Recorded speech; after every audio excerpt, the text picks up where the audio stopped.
Bismillahirrahmanirrahim. Assalamualaikum warahmatullahi wabarakatuh. Terima kasih Datuk Seri Ketua yang memberikan peluang kepada saya untuk membahas titah Diraja Seri Paduka Baginda Duli Yang Maha Mulia Tuan Agong Sultan Muhammad ke-5. Saya ingin merakamkan ucapan tahniah, sembah tahniah di atas pelantikan Baginda Tuanku sebagai Tuan Agong, dan untuk maklumat Dewan, Tuan Agong telah pun melawat negeri Melaka dan juga di kawasan saya sebelum daripada Baginda hadir membuka rasmi Parlimen baru-baru ini. Datuk Yang Bertuah, saya nak mulakan perbahasan pada hari ini dengan membacakan potongan daripada puisi Inggeris yang menjadi satu judul buku, I'll Fence the Land, oleh tokoh sejarawan yang disegani Tony Judd, di mana judul buku itu diambil daripada potongan puisi Inggeris The Deserted Village oleh Oliver Goldsmith. I'll fence the land, dengan izin, to hastening ills a prey, where wealth accumulates and man decay. Fasad merebak seluruh negara, berjangkit mengena mangsa, apabila kekayaan bertumpuk manakala manusia bertumbuk. Dalam puisi ini dinyatakan tentang bagaimana kefasadan itu ataupun penyakit yang membantutkan pembangunan negara. Dalam konteks ini tentulah saya bercakap mengenai salah guna kuasa, rasuah dan penyelewengan yang berpunca daripada kelemahan urus tadbir.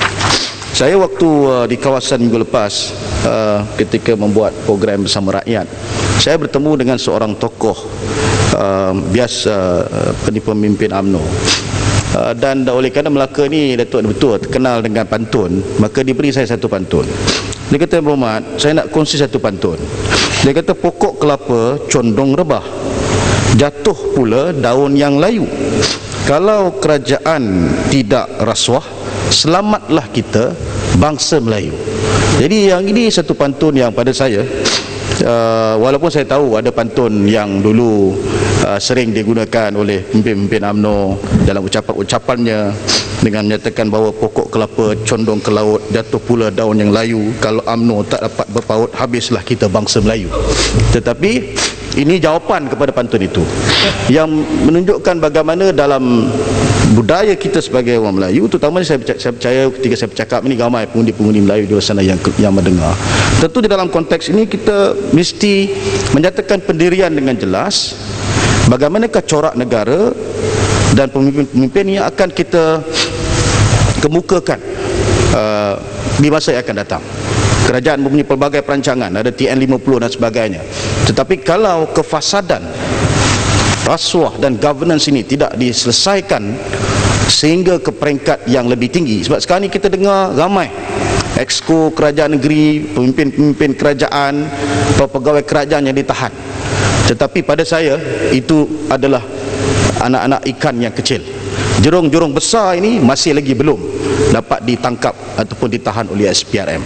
Sebab itu dalam konteks ini saya ingin mengajak ataupun meminta kerajaan, terutama kementerian yang berkaitan, untuk melakukan satu reformasi kepada undang-undang whistleblower ini.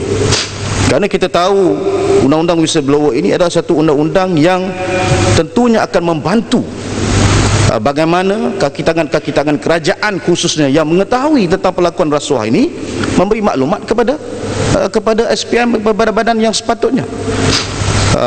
Saya ingin mengajak pegawai kerajaan tentang apa yang telah dititahkan oleh Tuan Agong. Baginda menyatakan bahawa kesal dengan kebocoran maklumat.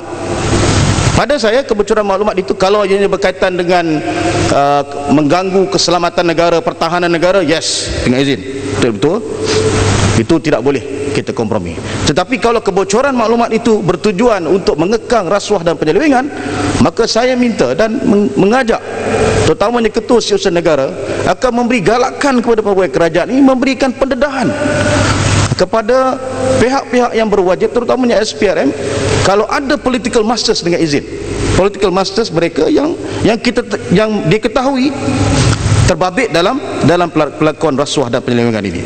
Saya ingin mengajak pegawai kerajaan khususnya untuk menyatakan pendirian dalam hal ini, kerana pegawai kerajaan ini dia bukan serve the party of the day.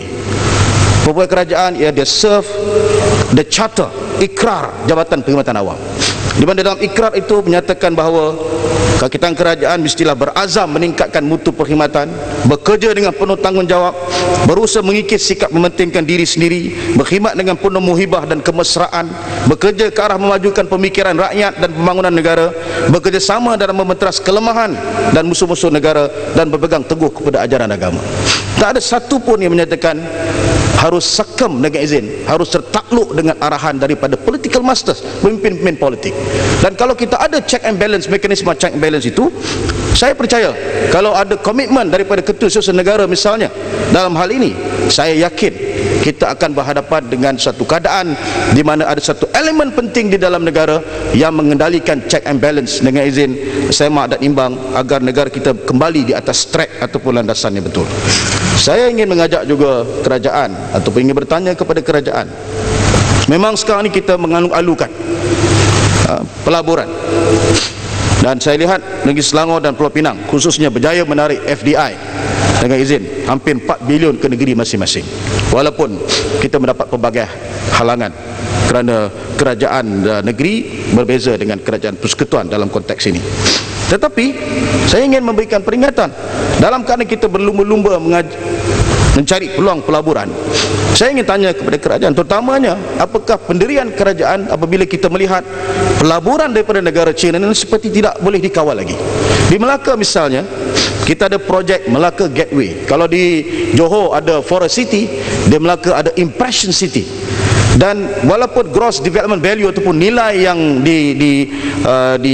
nilai pembangunan kasar itu mencecah 40 bilion ringgit yang dijangka siap pada tahun 2025, tetapi kita ingin tanya kepada kerajaan, apakah ada mekanisme untuk meneliti?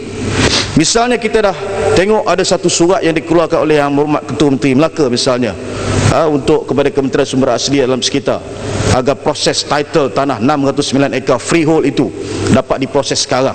Kita ingin tanya, apakah kerajaan mempunyai mekanisme untuk menyemak tanah-tanah yang akan diberi ini, setelah ditambak diberi secara freehold, dijual secara freehold, bagaimana ada kaedah untuk dikawal agar rakyat Malaysia, tidak kiralah Melayu, Cina dan India, dapat manfaat daripada pembangunan dan juga pelaburan ini. Dan kita tidak mahu akhirnya yang mendapat laba dan keuntungan itu adalah mereka yang bukan warga negara kita sendiri, tetapi merupakan warga negara yang asing. Berapa ramai di kalangan kita, terutamanya pegawai kerajaan yang masih lagi tak dapat rumah, yang masih lagi terkial-kial untuk mencari rumah, tapi dalam konteks yang sama, kera di hutan disusukan, anak di rumah mati kelaparan. Ini isu yang saya ingin bawa perhatian kerajaan dan meminta penjelasan.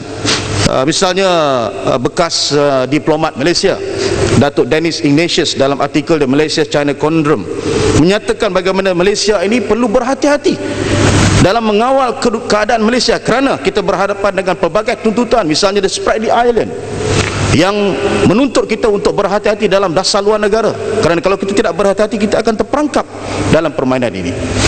Kita misalnya di Melaka ada pembinaan pelabuhan laut dalam berjumlah 8 bilion. Saya ingin tanya kementerian, apa gunanya pelaburan ini untuk pelabuhan laut dalam ini, sedangkan laporan Bank Dunia pada tahun 2015 menyatakan tidak ada keperluan untuk Malaysia membina sebuah lagi pelabuhan, kerana kita sudah ada pelabuhan Kelang yang masih lagi belum mencapai kapasiti penuh pada 16.6 juta 20 foot equivalent unit ataupun unit bersamaan 20 kaki yang merupakan unit mereka.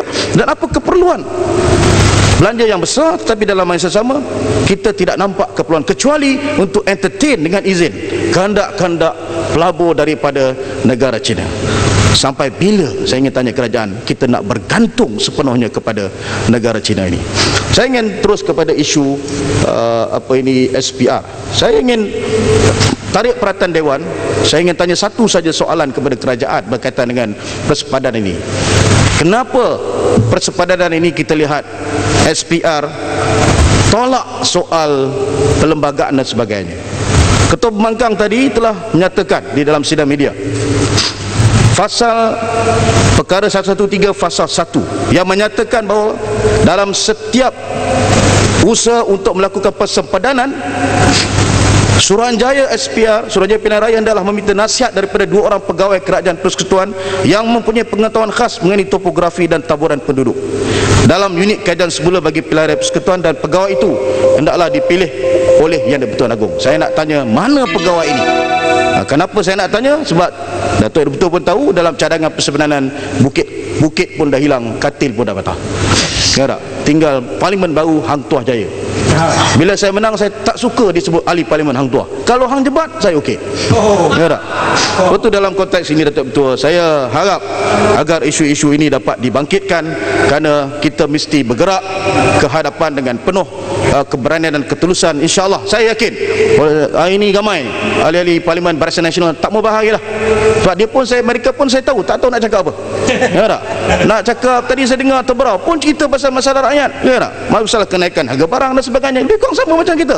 Jadi saya fikir ahli Parlimen BN pun tak tahu sebenarnya nak cakap apa. Kalau dia pun tak nak bodik sangat.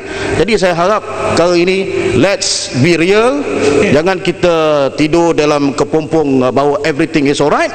Banyak perkara yang perlu dibetulkan. Itu saja. Terima kasih Datuk Yang di-Pertuan Agong.